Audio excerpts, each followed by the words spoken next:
Bien-aimés frères et sœurs, vous connaîtrez la vérité et la vérité vous affranchira. Ça, c'est pas moi qui le dis, c'est la Bible qui le dit. Mais moi, je vous dis mieux. Vous connaîtrez la vérité historique, notamment celle de vos ancêtres kémites, et vous aurez une vision globale de ce que c'est que la vraie souveraineté politique. J'ajoute, vous reviendrez à la spiritualité africaine ancestrale et vous comprendrez les enjeux de l'indépendance économique. Et pour terminer, vous accepterez votre identité culturelle kémite et vous obtiendrez deux choses. La première, c'est la paix. La seconde, c'est le développement, à une condition. L'unité de toute l'Afrique noire, l'unité de tous les Noirs du monde entier. Otep à tous, bienvenue sur la chaîne des panafricanistes par essence, par conviction et par excellence. Celle des citoyens kémites par nécessité et obligation de combat. Nous sommes une chaîne qui n'est guidée que par nos ancêtres et rien que par les ancêtres qui appartiennent à l'égrégore du monde noir. Par conséquent, nous ne croyons en aucun Dieu venu de l'étranger. Toutefois, cette vidéo n'est aucunement destinée à inciter à la haine ou à la violence, car nous menons un combat qui est d'abord et avant tout spirituel, intellectuel et démocratique. Ensuite, il est politique, géopolitique et géostratégique, contre l'impérialisme, le colonialisme, le néocolonialisme et l'endocolonat, qui sont tous qualifiés de crimes contre l'humanité. Nous menons ce combat sur la base du principe fondamental que nous avons hérité de nos ancêtres kémites, qui est celui de la Mahat, c'est-à-dire solidarité, vérité et justice. Vous êtes donc en droit de connaître la vérité et nous avons l'obligation de vous dire la vérité, rien que la vérité, afin que justice soit rendue au continent africain. Et ça, c'est notre modeste contribution dans cette noble lutte en faveur de la souveraineté, la dignité, la solidarité et l'unité africaine. C'est exactement ça que nous appelons le panafricanisme. Bien-aimés frères et sœurs, au Sénégal, il y a eu une tentative d'insurrection. C'est un coup d'État manqué. Je suis désolé de le dire, mais c'est une réalité. Qu'on le veuille ou non, la communauté dite internationale et tous les Africains savent que Macky Sall a été élu régulièrement. Il n'y a aucune raison que Macky Sall puisse écourter son mandat pour le céder à qui que ce soit, même pas à Ousmane Sonko. Donc chaque fois que les gens se lèvent pour demander à ce que Macky Sall puisse démissionner, pour demander à ce que Macky Sall puisse écourter son mandat, c'est une tentative de coup d'État. Oui, il y a eu des morts. Et encore une fois, je présente toutes mes condoléances aux familles de victimes. Et c'est déplorable. Mais les responsabilités sont partagées. Il n'y a pas que la responsabilité du gouvernement, il y a aussi la responsabilité de ceux qui ont appelé à ce qu'il puisse y avoir manifestation. Parce que les problèmes juridiques d'un homme politique doivent être réglés sur le plan juridique. Ousmane Sonko avait des problèmes, a des problèmes juridiques. Il a des avocats et autres qui devraient plaider pour lui. Et jusqu'à preuve de contraire, ça a marché puisque la Cour n'a pas retenu le fait que le crime qu'on l'accusait, celui de viol. Donc, ces avocats ont fait leur travail. Et qu'on n'avait pas besoin, en fait, d'appeler à l'insurrection. C'est ça que les Africains devraient comprendre. Je ne suis pas celui-là qui un adepte de la pensée unique. Je suis libre de parler comme je veux, de soutenir ma thèse. Je peux aussi me tromper. Je n'en disconviens pas. Mais j'ai au moins ce droit-là de parler, parce que ceux qui se réclament d'être des démocrates, ceux qui revendiquent la liberté de la presse, pensent que moi, je n'ai pas le droit de dire quelque chose qui est soutenir une thèse qui est contraire à la leur. Non, j'ai le droit de soutenir ma thèse. Que se passe-t-il en fait au Sénégal? Ce n'est pas une histoire entre Ousmane Sonko et Macky Sall. C'est au-delà. C'est au-delà. Ce que moi, je pense, c'est que Macky Sall est plus ou moins soutenu par la France. Parce que Macky Sall, en fait, il a un pied en France et un autre pied vers les pays des BRICS et la Russie. Eh oui. Et Ousmane Sonko, c'est un homme des Américains. Je vais vous le démontrer. Ousmane Sonko, c'est son meilleur ami. Hein. C'est Succès Masra. Je vous ai déjà dit à plusieurs reprises que Succès Masra travaille pour les Américains. Jusqu'à preuve de contraire, aujourd'hui, il sillonne entre les États-Unis et puis la France. Et quand Succès Masra a eu des problèmes au temps d'Idriss Déby, Itno le père, qu'est-ce qui s'est passé? Il est allé se cacher à l'ambassade des États-Unis. Ousmane Sonko est soutenu par les Américains parce que je ne vois pas au nom de quoi Barack Obama peut prendre son téléphone pour appeler Macky Sall pour lui demander de ne pas postuler pour un troisième mandat. Où est son problème? Est-ce que vous avez déjà pris votre téléphone pour appeler Joe Biden pour lui demander de démissionner parce que son fils a des problèmes avec la justice et les dossiers sont en train de sortir? Parce qu'il faut savoir ce que vous voulez. Ou vous voulez la démocratie à l'occidentale, ou vous voulez la démocratie. La démocratie n'est pas un mauvais système. Moi, je n'ai jamais dit ça.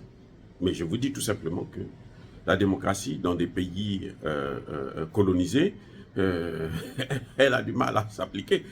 Ça peut pas. C'est presque impossible d'appliquer la démocratie dans un pays qui est encore sous domination des puissances étrangères. Bref, j'aimerais, pour ceux qui me contestent, vous savez, en tant qu'intellectuel, quand il faut apprendre à écouter, à comprendre et à vérifier un certain nombre de faits. C'est une méthode empirique qui a fait ses épreuves.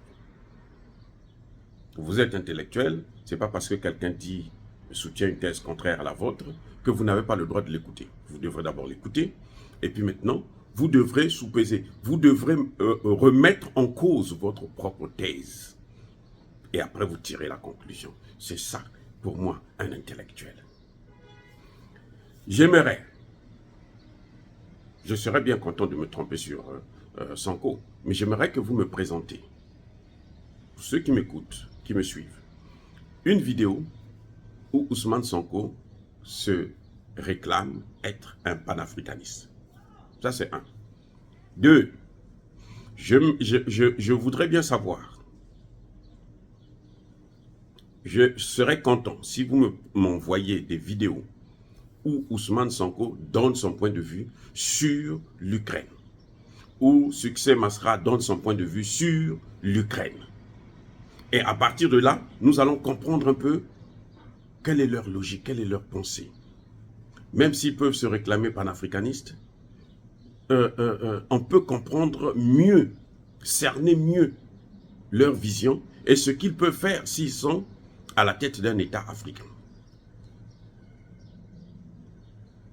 Parce que ce n'est pas parce que quelqu'un va dire « je suis contre le franc CFA » que forcément c'est un panafricaniste. Non. Les États-Unis d'Amérique, ils sont contre le franc CFA. Vous savez pourquoi? Parce que ça rapporte beaucoup d'argent à la France. Alors qu'eux, ils aimeraient bien avoir ça. C'est quand même 500 milliards de francs CFA. C'est pas moi qui plutôt 500 milliards de dollars. C'est pas moi qui le dis. C'est les Allemands qui le disent. Puisque ces 500 milliards, mais les Américains seraient bien contents d'avoir ça. Hein. Vous avez, à l'Ukraine, là, ils sont à peine à entre 100 120 milliards. Et c'est beaucoup d'argent. Donc les Américains sont contre le franc CFA parce qu'ils ne tirent rien dans cette affaire.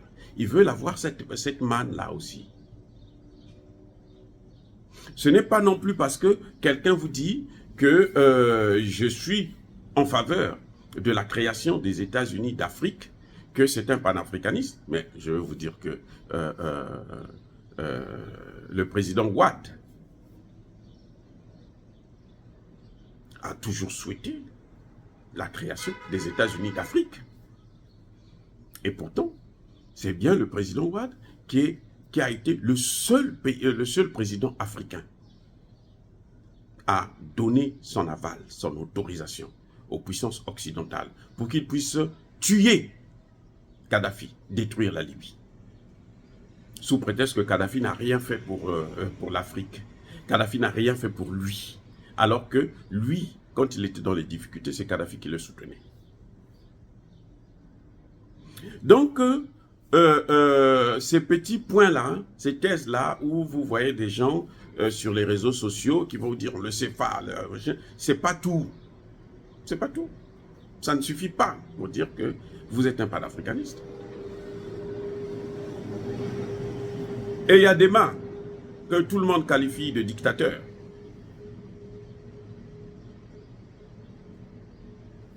Il est pour la création des États-Unis d'Afrique.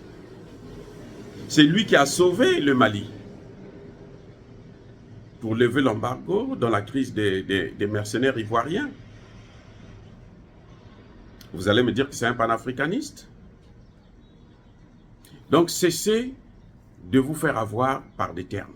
Il ne faut pas soutenir quelqu'un qui vient au pouvoir et qui prend une position, après qui change, et puis vous vous remettez encore sur le terrain de combat. Non, il faut qu'on souffle. Il faut que lorsqu'un pays tombe, il faut qu'on avance. Je ne dis pas non plus que Macky Sall c'est un panafricaniste. Non, ce n'est pas ce que je dis. Je dis tout simplement et je constate que Macky Sall a eu un pied, il a tendance à aller, j'ai dit qu'il a un pied ici, un pied à gauche. C'est quelqu'un qui veut s'asseoir sur deux chaises. Ce qui est bien sûr difficile, hein, peut-être probablement impossible. Mais bref, on voit là où Macky Sall amène le pays. Et il va vers la fin de son mandat. Maintenant, il n'a pas encore dit s'il va postuler pour un troisième mandat ou pas. Ce qui est certain, c'est que aucune disposition de la Constitution ne l'y oblige. La Constitution n'a jamais dit que à 7 mois des élections, tu dois te prononcer. Et personne ne peut lui. C'est une décision individuelle, personnelle. Sonko, quand il s'est proclamé, je suis candidat, c'est une décision que tu prends d'abord seul. C'est-à-dire que toi-même, tu te sens, oui, je veux me battre. Donc aujourd'hui, le problème du troisième mandat de Macky Sall, un hypothétique troisième mandat, ne devrait pas se poser.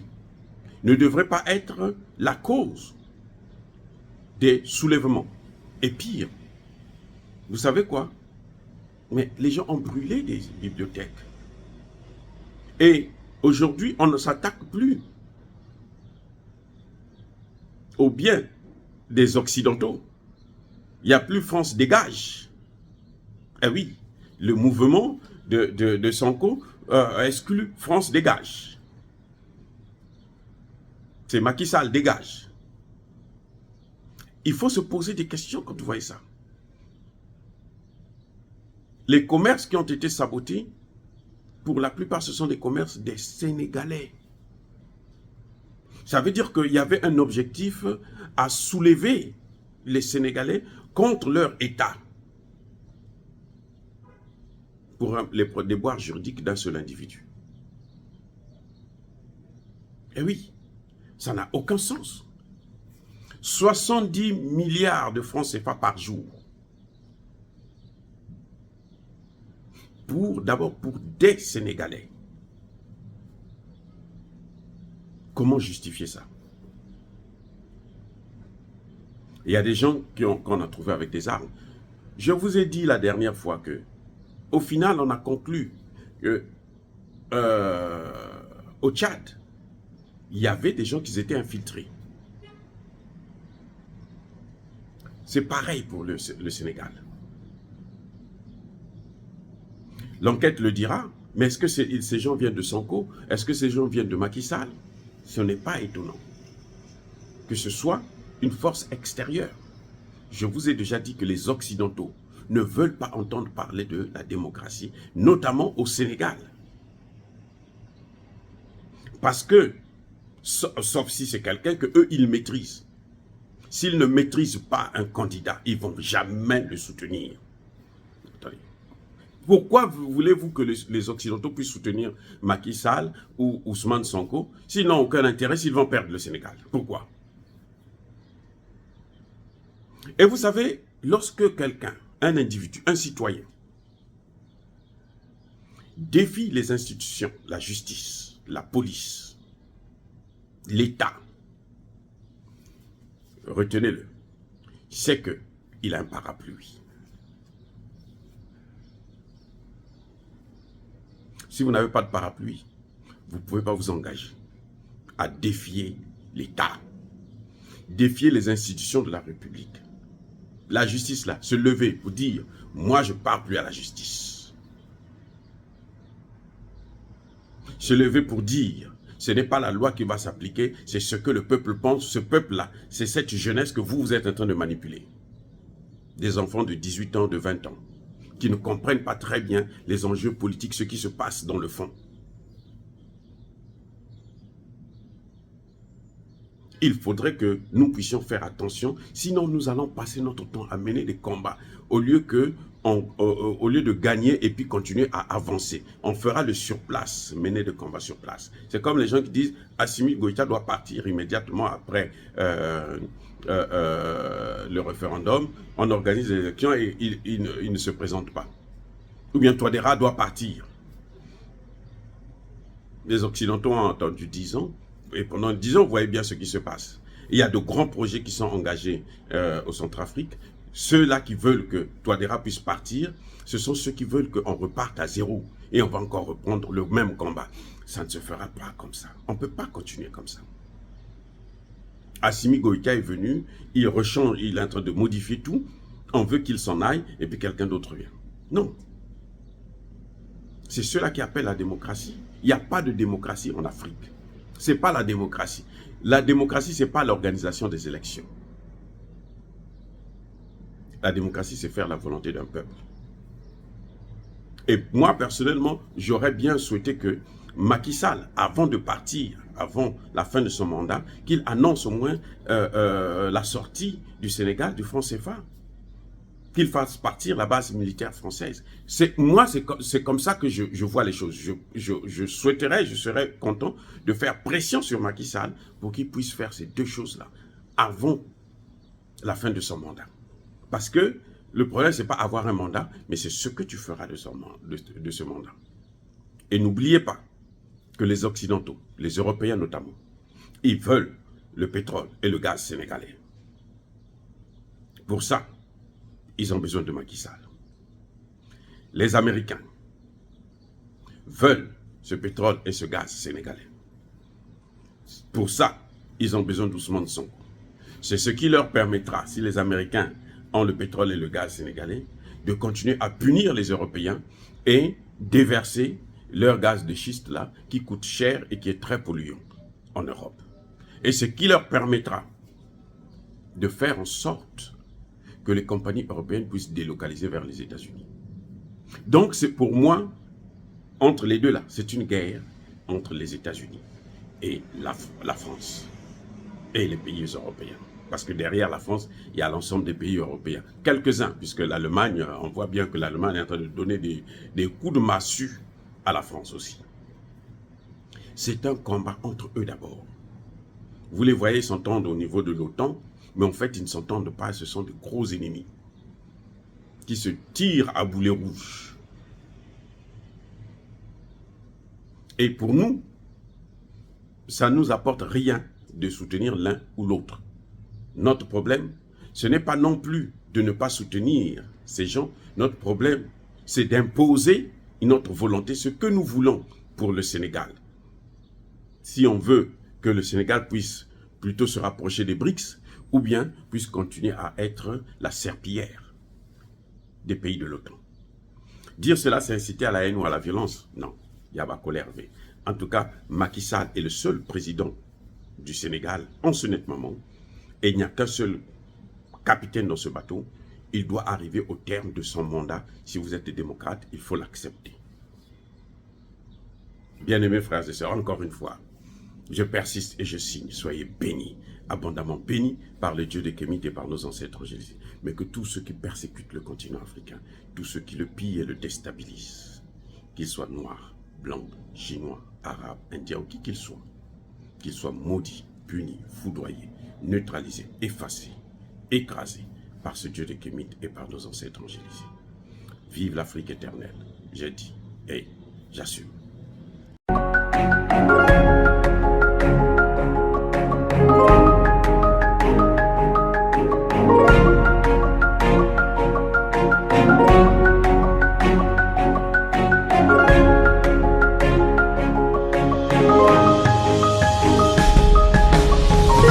Eux, ils marchent par la foi et non par la vue. Mais moi, je vous conseille vivement de marcher par la connaissance scientifique et historique, notamment celle de nos ancêtres kémites, par les 5 sens et par l'intelligence. À vous, à Pierre.